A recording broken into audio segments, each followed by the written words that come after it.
Arsenal have been exposed. Welcome back to the Arsenal podcast. Leeds United nil, Arsenal 1. I don't know where to begin, to be honest. I literally got off my iPad approximately 2 minutes ago. And sitting down here still, my heart is still beating quite fast. And at a point, yes, my blood was boiled towards the last, 5-10 minutes of the game. Honestly, Arsenal did not have a good game at all. Worst start since the game against Newcastle away from home last season. This is probably the worst we've seen so far. Nothing seems to be working out, but you guys gotta, we just have to give all the credits to Leeds United. What a team. I mean, it's honestly, scoreline still quite pretty unfair to them because I think they should have won this game.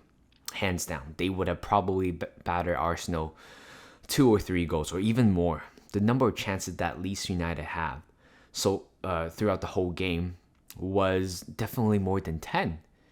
But luck was on our side. And of course, we survived the Drake curse, ladies and gentlemen. He placed a bet. I forgot how much was it, but I think it was like 6 figures, something like that.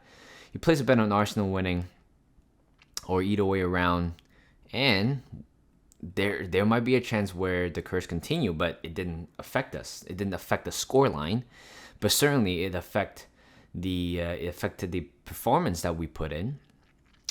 And let's talk from the side.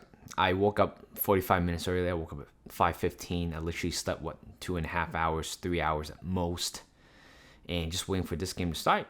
And who would have thought when the game just started, within 2 minutes, communication problem, power cut for some reason in the stadium, which led to at least 30 minutes delay, which was very poor preparation. Don't know who to blame, but certainly didn't quite affect our game. But certainly the game could have probably ended sooner rather than later. Like right now, not quite feeling it in terms of the result, even though we got a win. And of course, I switched channel, going to United game. Seems boring, but the only chances that I saw was I think it was Callum Wilson. I think it's Joelinton. Two back-to-back, Woodwork being hit with his header, and went back to the Arsenal game. Again, we started off okay. I would say they started off okay, but in general, this video, it's more about praising Leeds United than Arsenal. Arsenal did not have a good game. Individual performance-wise, I think everybody pretty much stepped down one level or two. And the fact that Leeds United, you can see how productive they are, how effective they are in terms of counter press. And when Arsenal have the ball, they just press you. And the fact that we kept losing possession in the middle area between the high line and also the middle line, that was the one that almost cost us in the majority of the time. Partey not have the greatest of game. Keep miss passes, a lot of passes, and Odegaard he got an assist. Fair play to him, but there's so many flicks and tricks and stuff like that. I don't like it when we were playing games like this, because it seems like this game seems to be more of a simple, like simplicity will give you the benefit of the doubt. But the fact that Odo wasn't simple at all, and he was trying to mag people, trying to do some fancy little flicks to Saka or to Gabriel Jesus, it's very unnecessary, and at times that is how we lost possession. I don't think anybody have a good game. Even Saliba was very shaky. I remember, I think in the second half, of course, the handball. He instantly knew it. You can see the replay. He instantly knew it once the ball just touched his hand. And the fact that it's not something that I really like to see. The fact how we defended when the ball was coming in. I can see Gabriel and also Saliba. They try to step back a little bit and try and let the ball bounce, and hopefully Ramsdale's right there to make a grab or something. but didn't work out in this game for some reason. There's so many plays where it was 50-50, and it caused quite a lot of panic at the back. Certainly do not like that. I'm certainly know that not many Arsenal fans are fancying the way how we play, the way how we defend. But Leeds United, the counter press was so good today. Very, very good. It literally exposed the whole Arsenal side, not just the back line, but the whole team in general. We barely have any chances. And Odegaard, we got to talk about him. Of course, earlier we talked about how he misplaced a lot of passes, but at the same time, his shooting is just so poor. There's no power behind it. It's always right at Millier in a lot of instances. But Bukayo Saka, I think for the last 7 games, he got 8 goals contribution. Of course, right now seems to be picking up the form. I really love to see that. Of course, that goal was fantastic. Close range shot. Arguably, you can say Millier could have probably get a hand to it, but we take that benefit and we were 1-0 up. But pretty much after that goal, we have been being suppressed by Leeds United. You can see how in this game, comparing between this game and also Brentford game, it's two totally different games, and the fact that we just keep losing possession. The fact that the main comparison right here is the possession. We keep losing possession. We get impressed, and it shows the weakness on this Arsenal side, and which means that I know there are quite a lot of away games ahead of us. I don't know if the other teams are going to take note of what Leeds United did, because honestly, I think they deserve 3 points. Definitely, Arsenal did not deserve this 3 points, and I'm not as delusional as other Arsenal player. I'm not that biased in terms of commenting on Arsenal, but the fact that Leeds United should have probably won this game in a lot of sense. Second half, Brentford came on and scores that one, and he had a little bit of a nudge on. I think it was Gabriel. It was slightly soft, but that hand movement pretty much says everything. And then in that second half, we didn't really go at them, but instead just keep losing possession in the middle and at the higher line in the opposition final third. And then there's so many inside runs that Brentford was making was very intelligent, but it was just very unlucky that none of the Leeds United player can finish it off. And honestly, my play of the game is definitely Aaron Ramsdale. Great, just very good shot stopper today. Just amazing in general. His overall game, his block, his saves, his distribution and everything. He was just phenomenal today. He is definitely my man of the match today, and he was the only one that who stood out in that game. And well, let's talk about the first penalty, or the only penalty.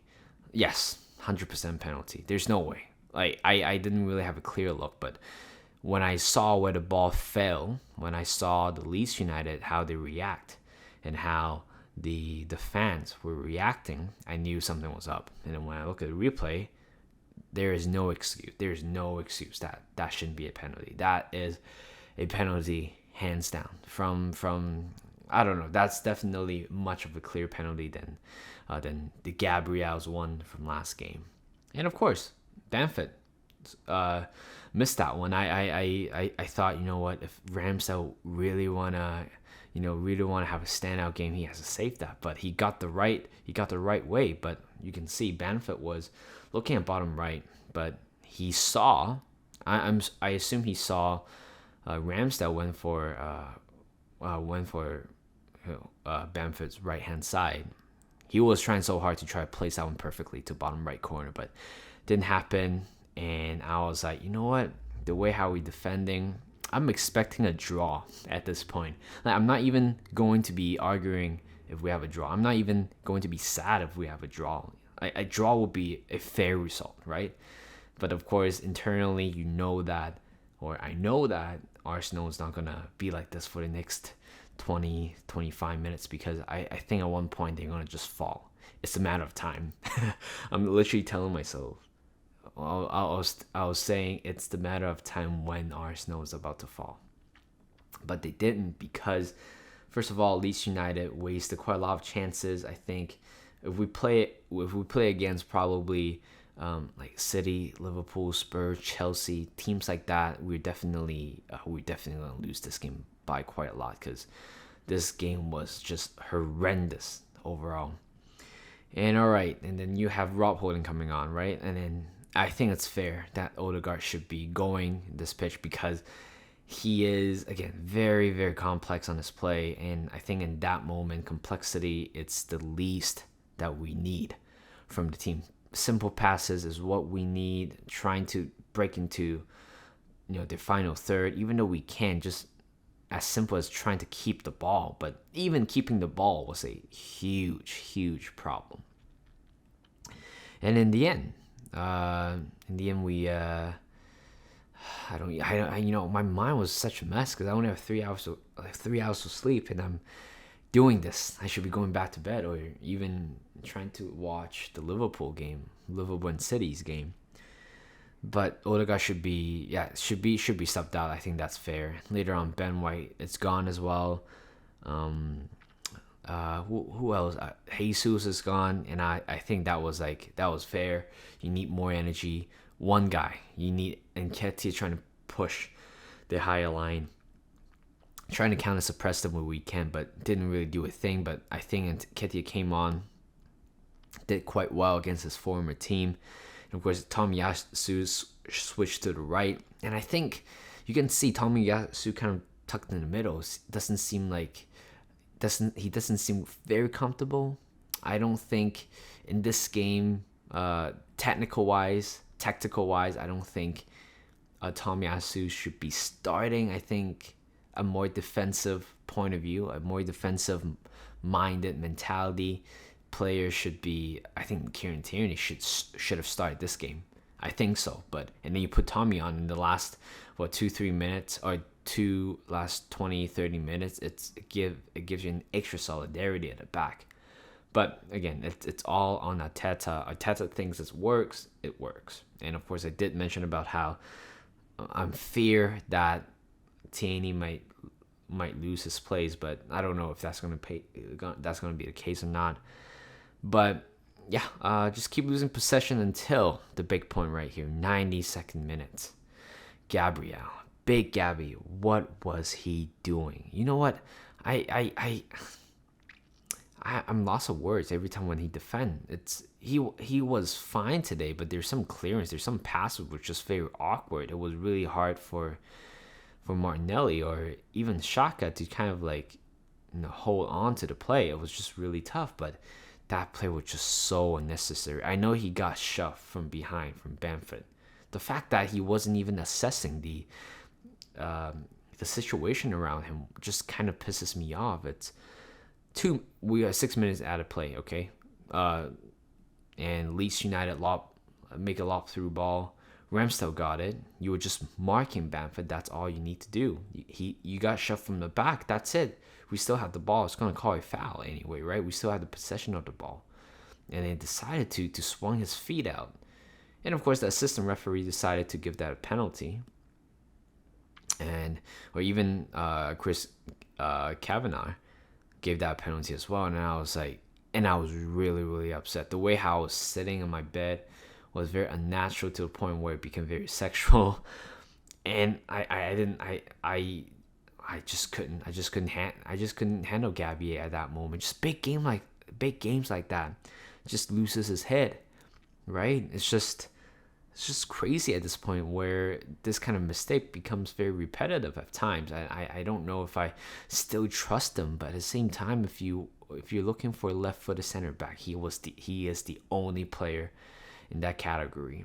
And of course, VAR overturned it. I think it's rightly so. I think so because there was a clear shove at the back, right? And if there's a clear shove at the back, should have been a foul. And thank God it wasn't a penalty. And thank God Gabriel didn't get sent off because it would have been a totally nightmare. We have a very thin squad, and I don't think being sent off in a game like this in the last 4 minutes of the game, and you got possession of the ball during that play, and you being sent off because like that. I don't know. Somebody really had to sit down and have a real talk with him, because this can't happen again. How many times is he going to throw the game away, right? Like Fulham, it happened. I think with Spurs it happened, but arguably Xhaka was to be blamed as well. But this game was, again, if it was a penalty, they score. We drew the game 1-1. I think it's fair. I think in a way I think it's fair, but at the same time I will be happy to take a point. But getting that 3 points was still, I felt like I don't think Leeds United were robbed in any case, because the majority of the chances that they get, they just mistook it. Just a lot of shots on target, but nothing just kind of went in their way. And of course, more importantly, that Patrick Bamford's penalty, that one was pretty much cost the game, I would say, because I felt like if he scored that penalty, I think Leeds United will build that momentum and keep on pushing, and they'll definitely score a couple more goals after that. So in the end, 1-0 to the Arsenal. Thank God. Right now I can go back to bed. I just can't stand this anymore. I either go back to bed or just kind of chill in my bed. Liverpool and City are playing right now, so I might gonna watch that. But next game, I think it was PSV at home, but I don't know how I feel about that game. That game was very tough as well. PSV literally beat was it FC Zurich 5-1 the other day. But we have the home advantage, and hopefully everybody's gonna be fit in that game, and we're gonna go at it again. Still 1-0 to the Arsenal. Thank God the game is over. And of course, before I go, let's talk about Aronson and also Jesse Marsch. Both Americans seems to be changing the whole culture of Leeds United, even though they didn't get the result that they wanted. But the fact that both of them have been phenomenal. Jesse Marsch have been tactically very. He's a genius. The way how he's pressing Arsenal was just genius. And of course, Aronson. Let's talk about Brandon Aronson for a second. Great player. I thought he was playing in the States a season ago, but turns out he actually played in RB Leipzig last season, and it's nice to see another American, to see a fellow North American kind of breaks into the Premier League market right here. Even Tyler Adams was American as well. I think they did great, but Aronson definitely man of the match for me for like the whole game, but at the same time for Leeds United as well. So that's about it. Thank you guys for watching. Thank you guys for listening. Hope you guys enjoy this podcast segment of the video. Like this video, subscribe to my channel, and I'll see you guys in a bit.